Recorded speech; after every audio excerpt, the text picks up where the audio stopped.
మిత్రులందరికీ కూడా నమస్కారాలు.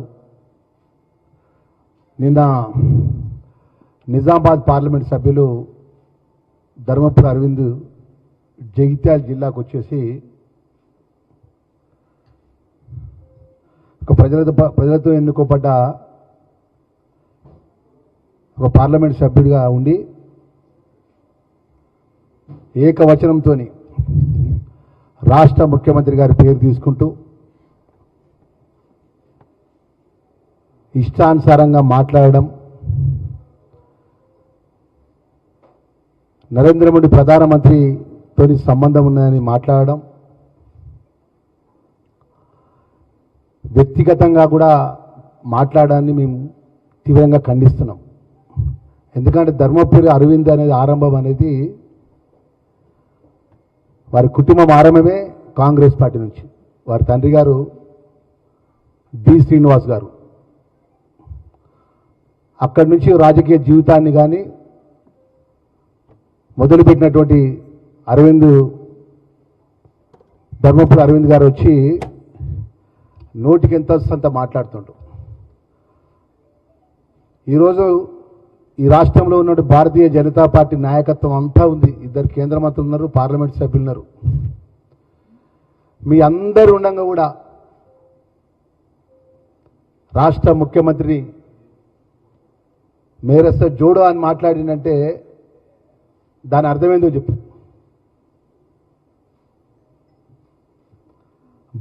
బలమైనటువంటి నాయకుడిగా ఉన్నటువంటి రేవంత్ రెడ్డి గారు ఒక సామాన్యమైన జీవితం నుంచి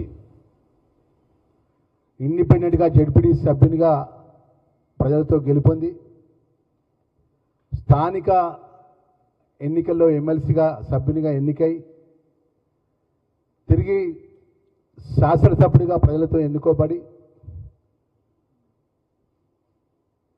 తిరిగి పార్లమెంట్ సభ్యునిగా ప్రజలు ఆశీర్వదించిన తర్వాత అఖిల భారత కాంగ్రెస్ పార్టీ నాయకత్వం రాష్ట్ర పిసిసి అధ్యక్షునిగా చేపట్టినట్టు సందర్భంలో మీరు భారతీయ జనతా పార్టీ సంబంధించిన మీ పార్టీ 2014 నుంచి ఈ రాష్ట్రంలో అధికారం నుండి కేసీఆర్ను ఎదుర్కోలేక కేసీఆర్ జిమ్మికులకు మీరు జవాబు చెప్పలేని పరిస్థితుల్లో మీ పార్టీ ఉండి 118 సెగ్మెంట్ల లోపల మీరు బలమైన అభ్యర్థులు పెట్టలేని పరిస్థితిలో ఉంటే ప్రధాన ప్రతిపక్ష నాయకునిగా ఈరోజు మాజీ ముఖ్యమంత్రి కేసీఆర్ ఒక్క మాట అనుకుంటా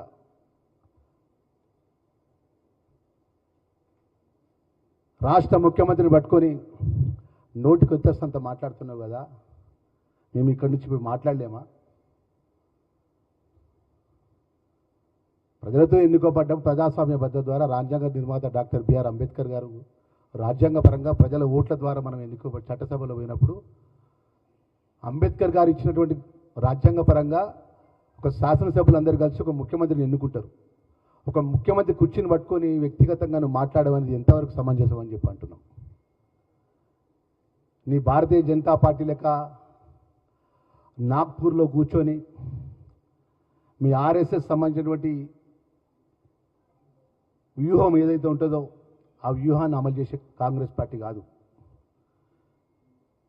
భారతీయ జనతా పార్టీ మీరు ఏ విధంగా చేస్తుందో ఆ విధంగా కాంగ్రెస్ పార్టీ కాదు. కాంగ్రెస్ పార్టీ అన్ని వర్గాలను కలుపుకుపోయే పార్టీ. మరి ఆ పార్టీల పక్షాన అఖిల భారత కాంగ్రెస్ పార్టీ నియమించినటువంటి పిసిసి అధ్యక్షునిగా ఉండి ఆ రోజు ప్రధాన కాంగ్రెస్ పార్టీ పక్షాన గ్రామాన పాదయాత్ర చేసి ప్రజాపాలన లోపల ప్రజలు ఆశీర్వదించి 2023 డిసెంబర్ లోపల ప్రజలు అవకాశం ఇచ్చి ప్రభుత్వంకి వచ్చిన తర్వాత ప్రజలకు సంబంధించిన అనేక సంక్షేమ కార్యక్రమాలు ఏమని మాట్లాడినావు? కేంద్రం భిక్షమెత్తే అని చెప్పి మాట్లాడినావు. ఇలా రాష్ట్ర ప్రభుత్వం ద్వారా కేంద్రానికి ఎంత మనం పన్ను కడుతున్నాము మీకు లెక్క తెలుసా అంటున్నా. మనకు వచ్చే దామాషా ప్రకారం మన రాష్ట్రానికి రావాల్సినటువంటి కేంద్రం నుంచి నిధులు వస్తున్నాయని చెప్పి అంటున్నా. ప్రస్తుత సమయంలో ఈ రాష్ట్రంలో 33 జిల్లాల్లో వరి ధాన్యానికి సంబంధించిన తీవ్రమైన ఇబ్బంది ఉంది. పెద్ద ఎత్తున వరి దిగుబడి వచ్చింది. కేంద్ర ప్రభుత్వంలో బాధ్యత గల మీ కేంద్ర మంత్రులు కానీ పార్లమెంట్ సభ్యులుగా నువ్వు కానీ ఎఫ్సిఐ గోడాంలో 2 నుంచి 3 పంటలు గోడాంలో నిండిపోయి 33 జిల్లాలు నిండిపోయినటువంటి ఆ వరి ధాన్యాన్ని కేంద్ర ప్రభుత్వం ద్వారా కొనుగోలు చేసే ప్రయత్నం చేసినవా నువ్వు అంటున్నా. భారతదేశంలో తెలంగాణ రాష్ట్ర రైతాంగం అంతా మన రైతాంగం కాదా? మన అన్నదాతలు కాదా? పార్లమెంట్ సభ్యునిగా మీరు ఎందుకు మాట్లాడలేదంటున్నా. ఎందుకు గోడామ్స్ లోపల ఎఫ్సిఐ గోడామ్స్ లోపల మా జగిత్యాల జిల్లా ఉదాహరణకు చెప్తున్నా, 20 మండలాలు ఉన్నాయి. 90% మా ప్రాంతం అంతా రైతు ఆధారితమైనటువంటి కుటుంబాలు. 2 సార్లు 3 సార్లు పంట వస్తే ఆ పంట సంబంధించిన ఎఫ్సిఐ ద్వారా కొనుగోలు చేసే విషయం లోపల రాష్ట్ర ముఖ్యమంత్రి రాష్ట్ర మంత్రులంతా పోయి ప్రధానమంత్రి గారిని మీ మోడీ గారిని కేంద్రంలో ఉన్న వ్యవసాయ శాఖ మంత్రిని ప్రోటోకాల్ను పక్కకు పెట్టి తెలంగాణ రాష్ట్రం నుంచి వరి ధాన్యం పెద్ద ఎత్తున దిగుబడి అవుతుంది, మీరు ఎఫ్సిఐ ద్వారా కొనుగోలు చేయాలి, నిబంధనల కారణంతో మీరు దాన్ని దాటేదంటే పెడచెవిన పెట్టి పట్టించుకోకపోతే ఇవాళ పెద్ద ఎత్తున దిగుబడి వచ్చినా ఒక విధంగా ఆర్థికంగా రాష్ట్ర ప్రభుత్వం మీద భారం ఉన్నా కూడా ఈరోజు చివరి గింజ వరకు కొనుగోలు చేసే విధంగా ఈరోజు ముఖ్యమంత్రి గారి నేతృత్వంలో బట్ట ఆర్థిక శాఖ మంత్రులు అదేవిధంగా అగ్రికల్చర్ శాఖ మంత్రులు ఏ జిల్లాలో ఆ జిల్లాల ఎమ్మెల్యేలు అందరూ కూడా వడ్ల కొనుగోలు సెంటర్ల కాడిపోయి రైతుకి ఇబ్బంది జరగకుండా దిగుబడి ఎక్కువ వచ్చింది, పంట ఎక్కువ వచ్చింది, మొత్తం మిల్లులు మొత్తం నిండిపోయి ఉన్నాయి. మరి ప్రత్యామ్నాయంగా ఎంతో కష్టపడి వరిధాన్యాన్ని మేము కొనుగోలు చేస్తుంటే, మొక్కజొన్న కొనుగోలు చేస్తుంటే రైతుల పక్షాన మాట్లాడవు, వరిధాన్యం గురించి మాట్లాడవు, మొక్కజొన్నల గురించి మాట్లాడవు. జగిత్యాలకు వచ్చి అక్కడ ఉన్న శాసనసభ్యుడు పట్టుకొని నోటికి ఎంత వస్తుందంత మాట్లాడతావు. కేంద్రీయ విద్యాలయానికి సంబంధించిన స్థలాన్ని ఇవ్వలే, నీ సంగతి చూస్తా, ఇదేనా మాట్లాడతారిక?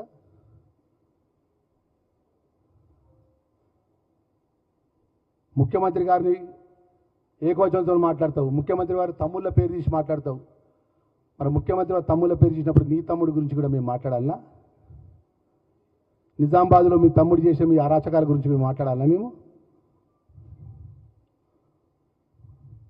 అరవింద్ గారు ఇప్పటికైనా కొంచెం ఏది పడితే అదే మానేసి ప్రజలతో ఎన్నుకోబడ్డప్పుడు మీరు కేంద్ర ప్రభుత్వం ద్వారా ఈ రాష్ట్ర ప్రభుత్వానికి ఏ నిధులు తీసుకొచ్చిండ్రు, వరి కొనుగోలు విషయంలో మీ పాత్ర ఏంది, మొక్కజొన్న రైతుల విషయంలో మీ పాత్ర ఏంది, ఈ రైతులను ఏ విధంగా ఆదుకుంటాం, కేంద్రం నుంచి ఏ విధంగా నిధులు తీసుకొస్తాం, ఈ రాష్ట్రానికి రావాల్సినటువంటి దామాసా ప్రకారం రావాల్సిన నిధులు ఇక మేము ఇంత తీసుకొచ్చిన మా యొక్క కేంద్ర మోడీ గారి ద్వారా ఇంత పెద్ద ఎత్తున మేము నిధులు తీసుకొచ్చినామని కూడా ఉదాహరణ చెప్పండి. మీరు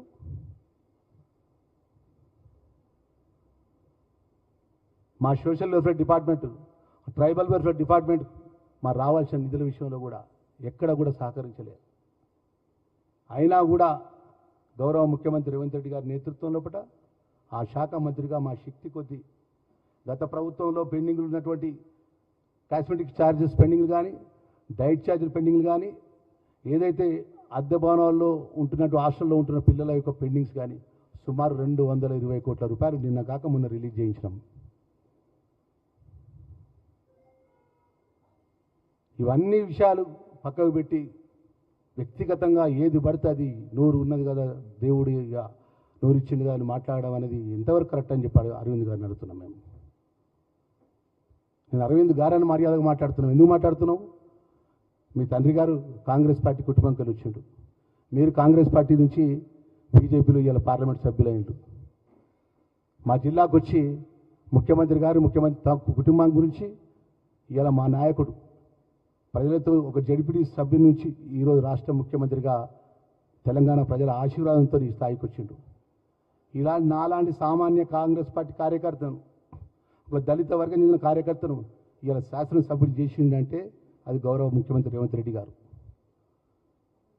ఆ రోజు అధికారంలో ఉన్నటువంటి మేమే రాజులం, మేమే మంత్రులం, మాకు తిరుగులేదు, ముచ్చటగా 3వసారి మేము ప్రభుత్వంలోకి వస్తాం, మాకంటే గొప్పలు లేరని మాట్లాడినటువంటి ఆ పార్టీకి ఆ ప్రభుత్వానికి బుద్ధి చెప్పి ప్రజల్ని మెప్పించి ఒప్పించి నాలాంటి సామాన్య వ్యక్తికి కూడా టికెట్ ఇచ్చి నేనున్నా అని చెప్పేసి ఈరోజు ఇక్కడ కూర్చొని నాయకుడు మా నాయకుడు రేవంత్ రెడ్డి గారు.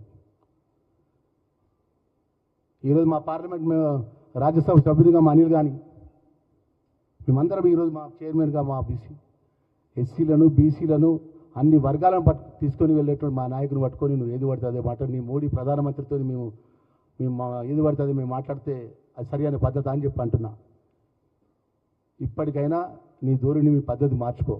మన రాష్ట్రానికి రావాల్సిన కేంద్ర ప్రభుత్వం నుంచి రావాల్సిన నిధులు ఇప్పి మన వడ్లకు సంబంధించిన ఏదో గోడాంశాలు నిండిపోయిన గోడాంలు కొనుగోలు చేయ ఎఫ్సిఐ ద్వారా మొక్కజొన్న మద్దతు ధర ఇప్పి రైతులకు అన్ని విధాల కేంద్ర ప్రభుత్వం నుంచి రావాల్సినటువంటి మద్దతు ధరను ఇప్పించుకుంటూ గోడాంశంలో నిండిపోయినట్టు గోడాంలో ఉన్నట్టు వడ్డీ ధాన్యాన్ని మొత్తం కొనుగోలు చేసి అప్పుడు మాట్లాడు.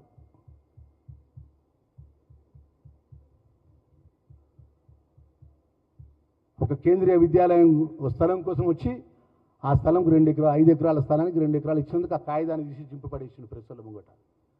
ఇంకో 3 ఎకరాలు అది ఇస్తాం కదా, ఆ మునిగిపోయింది ఏమున్నది. రాష్ట్ర ముఖ్యమంత్రి గారు ఇరిగేషన్ సంబంధించిన అత్యంత ఖరీదు గల భూమి అది. నేను చెప్తున్నా, మా మీడియా మిత్రులు నేను చెప్తున్నా, ఏదైతే కేంద్రీయ విద్యాలయం కోసం స్థలం ఏదైతే ఉన్నదో అత్యంత ఖరీదు గల స్థలం అది. జగిత్యాల్లో రాజీవ్ హైవే పక్కన నిజామాబాద్ హైవే పక్కన ఉంటుంది. అది మన ఇరిగేషన్ సంబంధించిన రైతులకు సంబంధించిన స్థలం అది. ఆ రైతులకు సంబంధించిన స్థలం లోపల ఇవ్వాలంటే రైతులంతా కూడా మా ప్రాంతానికి సంబంధించినటువంటి ఇక్కడ రైతులకు సంబంధించినటువంటి పెద్ద ఎత్తున రైతులకు అనేక వ్యవసాయానికి సంబంధించినటువంటి ప్రయోగాలు చేసేటువంటి ఒక పెద్ద ఎత్తున అది ఎకరాల కొద్ది ఆ స్థలం ఏ పంటలు పండించాలి, ఏ పంటలు ఏ విధిస్తే ఆ స్థాయిలు ఏ విధంగా ఉన్నటువంటి ఆ స్థలం అది విలువైనటువంటి స్థలం. ఆ స్థలాన్ని ఇవ్వాలంటే ప్రభుత్వ నిబంధనల కన్నా కొన్ని నిబంధనలు అడ్డం వస్తాయి. దాన్ని ఆ నిబంధనలు కూడా మరి ఈరోజు కేంద్రీయ విద్యాలయం పిల్లల చదువు కోసం అని చెప్పి, యంగ్ ఇంటిగ్రేటెడ్ స్కూల్ పిల్లల భవిష్యత్తు కోసం అని చెప్పి ముఖ్యమంత్రి దగ్గర వేరు రిక్వెస్ట్ చేసి ఇరిగేషన్ మంత్రి సివిల్ సప్లై మినిస్టర్ గారు ఉత్తమ్ కుమార్ రెడ్డి గారికి ఆ జిల్లా మంత్రిగా నేను వేరు రిక్వెస్ట్ చేసిన, ప్లీజ్ సార్ మా ప్రాంతానికి అన్న మా కేంద్రీయ విద్యాలయం వచ్చింది కేంద్ర ప్రభుత్వం ద్వారా, మీరు స్థలం ఇవ్వాలంటే 5 ఎకరాల నిబంధన ఉన్నది అన్నట్టు 2 ఎకరాలు ఇచ్చింది, ఇంకా 3 ఎకరాలు 10 ఎకరాలు ఇంటిగ్రేటెడ్ స్కూల్ ఇచ్చారు, 12 ఎకరాలు ఇచ్చిండు. ఆ 12 ఎకరాల జీవనం తీసుకొచ్చి నేను చింపేసిండు మొత్తం నిన్న వచ్చి.